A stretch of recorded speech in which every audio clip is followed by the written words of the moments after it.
While Chi Phi fraternity can no longer live in this house due to those infractions, the doors will be unlocked next fall and opened up to the members of ZBT. Ellen Scott, Emory News Now. These bales of white paper not only save money for Emory, but they also save about 40 trees a week. This recycling campaign gives Emory another opportunity to go green. But marketers and politicians aren't the only groups using Twitter. Many students are using the site to post status updates about their job search, hoping tweets will lead to jobs. We can all do small things to lessen the impact of the swine flu virus. Remember to use cough etiquette, wash your hands frequently, and keep a lookout for any flu-like symptoms. During the next year, Volunteer Emory hopes to establish more partnerships on campus and across Atlanta. It also hopes the Presidential Award will become a continuing tradition for the university. Ellen Scott, Emory News Now. On-campus jobs are just not what they used to be. While students are still getting the same dollar per hour, be it in Cox, the Woodpeck, the SAC, or the library, budget cuts mean a major cut in hours for university jobs.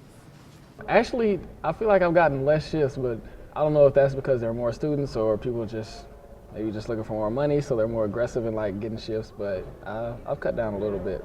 Fewer shifts only mean one thing for these on-campus employees: less pay. SAC manager Timber Hines says that students are more eager for a job than ever. We've really seen a rise in the number of student applications that we've received, and I do believe it's because of the economy. The SAC has even seen a rise in graduate student applications, which has been a relatively small portion of student employees in the past.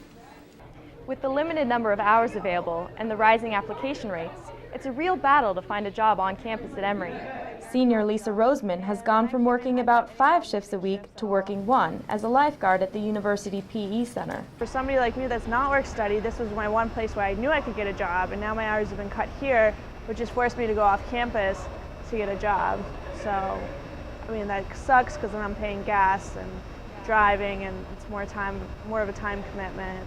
Students like Lisa, who are forced to look for work outside of Emory, may face the same luck off campus.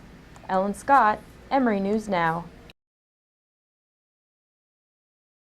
Everybody to find their team.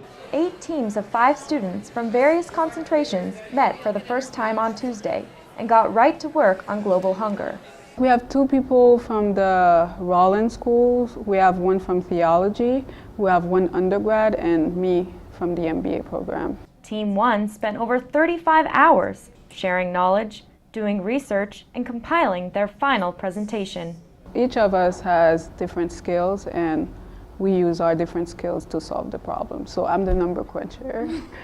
The problem to solve in this competition is malnutrition in Ethiopia. Poverty is the problem of the 21st century.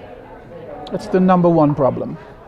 It's really critical, I think, in this day and age for not just students and people, but across the disciplines to constantly be coming together to impact real change in the world. For Josh, Marie, and Team 1, the hard work paid off, with each member earning $300.